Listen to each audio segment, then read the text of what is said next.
Ladies and gentlemen, welcome to Cobalt 1. Anything moves. Learn it.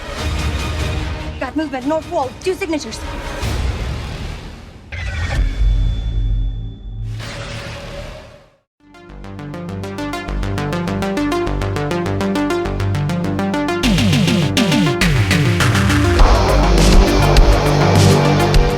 We are talking Skylines, or Skyline 3. This one is directed by Liam O'Donnell, who directed the second movie, and stars Lindsey Morgan, Rona Mitra, Alexander Siddig, James Cosmo, Daniel Benedict, among others. So, the third movie in the Skyline franchise, which is kind of like a medium budget, low to medium budget science fiction movie. The last one had Frank Grillo in it, and I really enjoyed that one. It was kind of like a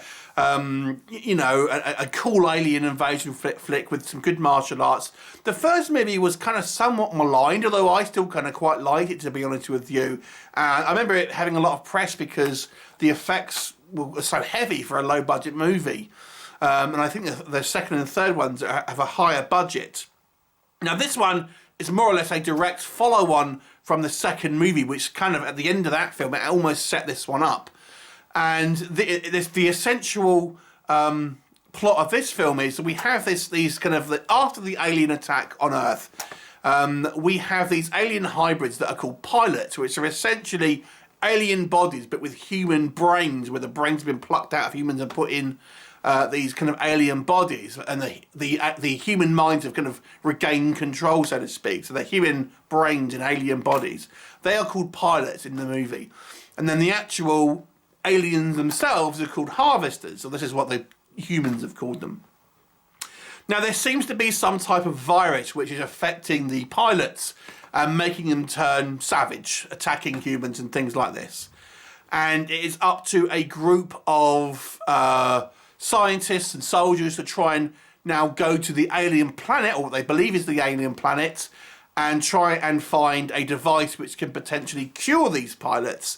Along the way, there will be difficulties that arise, and we have our main character, who is this character, is this little girl who was introduced in the second movie, called Rose, who is has abilities that are kind of alien-like, so to speak.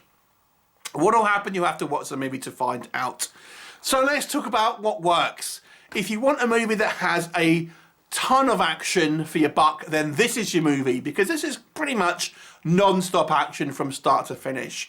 So you will not be bored with any type of lulls in the action here. It pretty much goes full throttle the minute the movie starts, to be honest with you. There is all sorts of stuff we've got here. We've got martial arts, gun battles, aliens, you name it, it's kind of in here, to be honest. I've got to say, for a low-budget movie, or a relatively low budget, I mean, I don't think this is quite classed as low budget, it's more of a medium budget.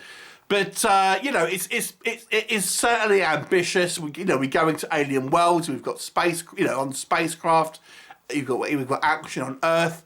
And the stakes do seem very big. It seems kind of like a world-ending type kind of scenario here. I really do like the designs of the aliens from all three of the Skyline movies here. And we're kind of introduced to a new type, which is kind of like this more feral style kind of alien on this planet that they go to, who has some type of predator-esque kind of like cloaking abilities. So that was quite fun. And I think it adds to the mythology here by giving some human characters more of a more machinations and kind of different kind of motivations that may be both positive and negative. So that was kind of quite good. But to be honest with you, I have to say this movie feels very TV. The cast is pretty much entirely network TV actors, and you kind of feel that is the just the kind of the DNA of this movie. It feels like a TV episode or a pilot episode to something. It is not helped by some incredibly cheesy dialogue. This is kind of like dialogue that you would have got in a science fiction movie from the early 90s, to give you kind of like a comparison here. I was watching this and I just think, my God, people wouldn't say that. You know, it's just too cheesy. And I think I mean, to be honest with you, the last film I didn't think that. But it's the same director. But Jesus, I was just thinking, man, the dialogue here is so hammy.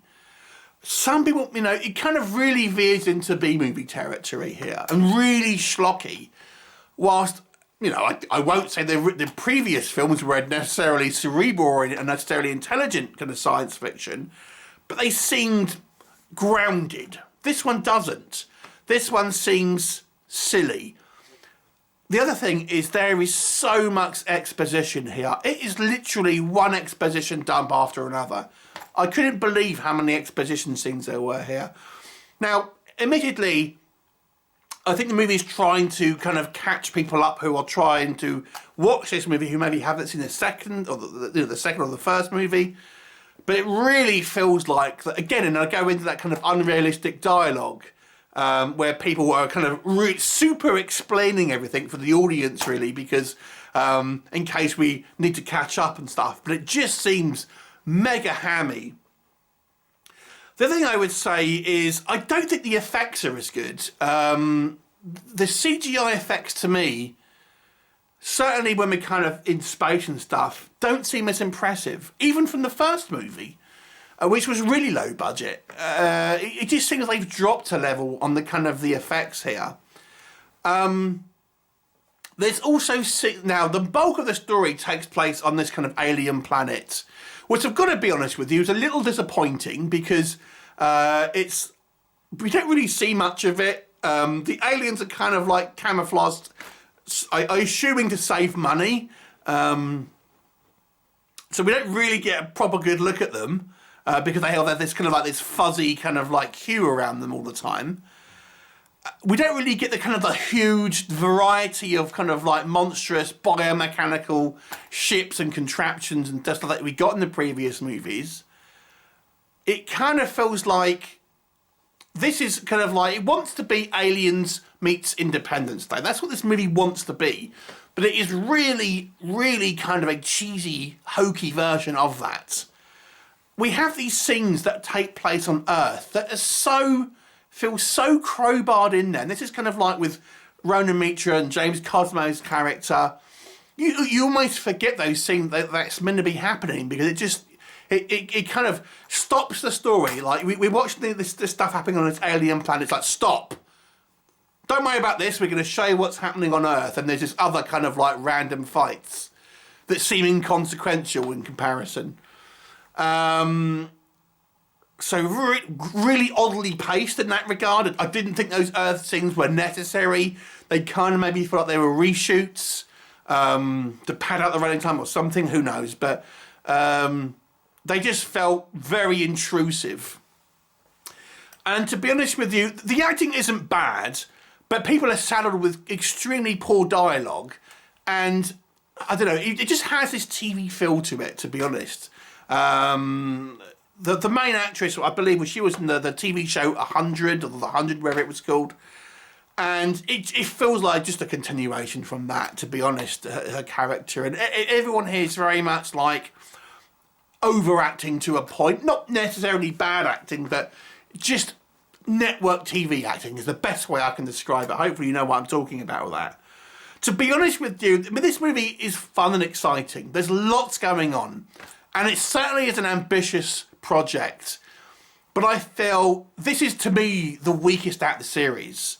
I was reading some reviews before this, and a lot of the people say it's that they prefer it the best one. But I've got to be honest with you, for me, I mean, the second one, to me, is the best. The first one, I think, was, that got quite bad reviews, to be honest with you. But I still quite enjoyed it, and I thought it was very ambitious for certainly a considerably less budget than it had, and I still liked it. But this one, to me, just feels like a bit of a jumble, if I'm honest. It's an enjoyable mess, a hot mess, you might say. It's not without its entertainment value, but it's just super hokey, this one. Super, super hokey. I mean, I kind of wish now that they would maybe it somewhat leaves the door open, and then they're desperate to get Frank Grillo back. I mean, he's not actually in the movie, but we see so many kind of like flashbacks with his character in the second movie. It's like, you clearly want Frank Grillo back in this film. I'll give it a 5 out of 10. It's not bad. It's enjoyable if you like your cheesy science fiction. But I've got to be honest, I think it's a step down from the previous two movies, although it hasn't fallen off a cliff. It is still a watchable film. 5 out of 10. Have you seen it? What did you think of it? Leave me a comment and I look forward to see you next time. Bye for now.